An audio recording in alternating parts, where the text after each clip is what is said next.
Mimi niko na swali wewe Sub County Police Commander. Tumefanya hii vitu yote ya kusaidia kuhakikisha kwamba we are reforming the police. Kwa nini nyinyi bado mnachukua hongo kwa wakora na kuuza pombe haramu? Why are you still doing these things? Why? Despite the fact that tumefanya hizi mambo, what are you going to accuse us? How are you going to accuse?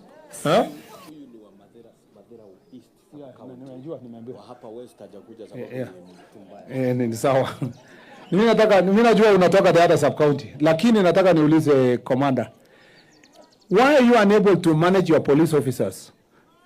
Watu wanakwenda barabara pale, unaona kila mtu anaona tu mkichukua kakitu kwa barabara mpaka imekuwa karibu normal.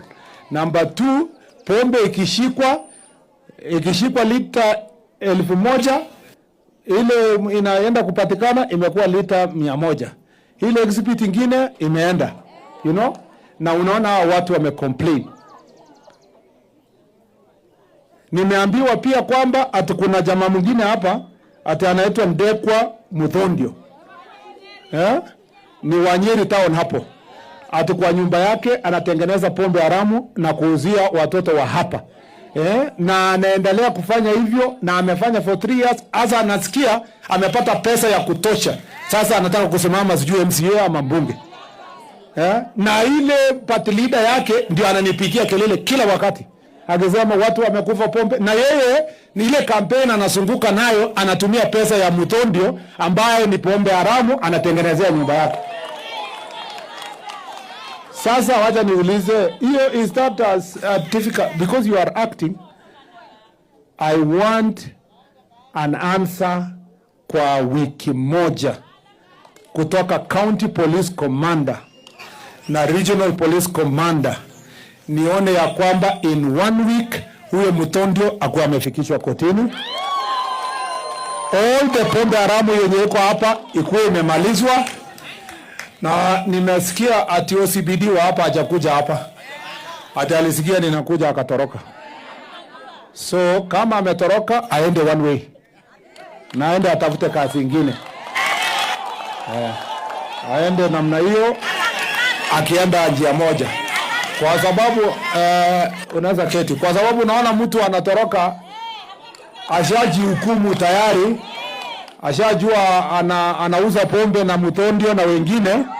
Sasa ashike hiyo safari hiyo 1 way, na hakuna ile ya kusema mtu anakuwa transferred.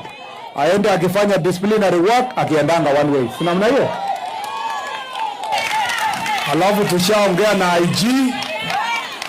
IG atawaletea askari ambao watafanya kazi katika sehemu hii.